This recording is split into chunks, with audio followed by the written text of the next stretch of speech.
Salut, bienvenue dans votre web-série d'architecture. Nous sommes à Elbeuf, tout près de Rouen, pour découvrir un ensemble de logements conçus au sein d'une ancienne usine. On va en faire le tour en seulement 3 minutes. Un instantané d'architecture, c'est l'instant archi.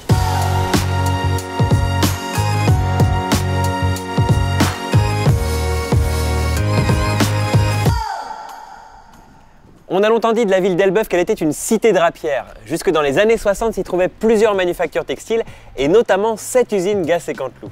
Un établissement de plus de 7000 m², réhabilité en 2010 par l'architecte Philippe Lemonnier qui transforme la filature pour y accueillir 80 logements, tout en conservant évidemment l'aspect industriel des lieux. Ça se passe juste derrière cette grille et je vous propose d'aller y jeter un œil.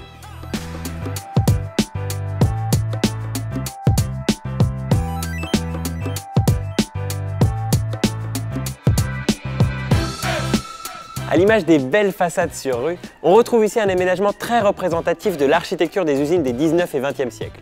L'usage de la brique, les nombreuses fenêtres, la cour qui sépare les bâtiments ou encore l'immense cheminée qui a été conservée, tout ou presque nous rappelle le passé industriel du lieu, jusqu'à cette horloge désormais à l'arrêt, mais qui rythmait à l'époque le temps de travail des ouvriers.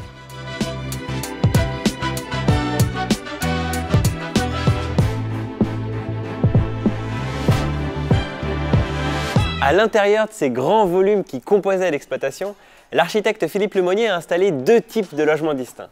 Juste ici, ce sont des lofts. Sur 2 niveaux, ils prennent place dans d'anciens ateliers aux toitures en shed, cette forme en dents de scie, initialement vitrée pour offrir un éclairage naturel depuis le plafond.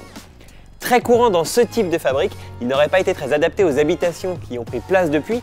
Aussi, certaines des travées de l'atelier ont été détruites pour y installer ces espaces communs et offrir des vues aux habitants. En face, les grands volumes dégagés du bâtiment principal de l'usine ont pu être facilement redécoupés pour y intégrer des appartements cette fois plus traditionnels.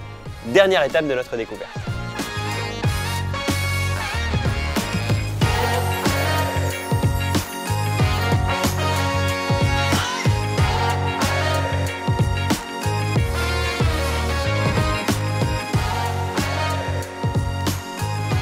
Nous parlions tout à l'heure des nombreuses et grandes fenêtres de cette ancienne usine, dont l'emplacement n'a pas toujours laissé le choix dans le positionnement des cloisons, mais qui offre aux appartements un bel apport de lumière naturelle.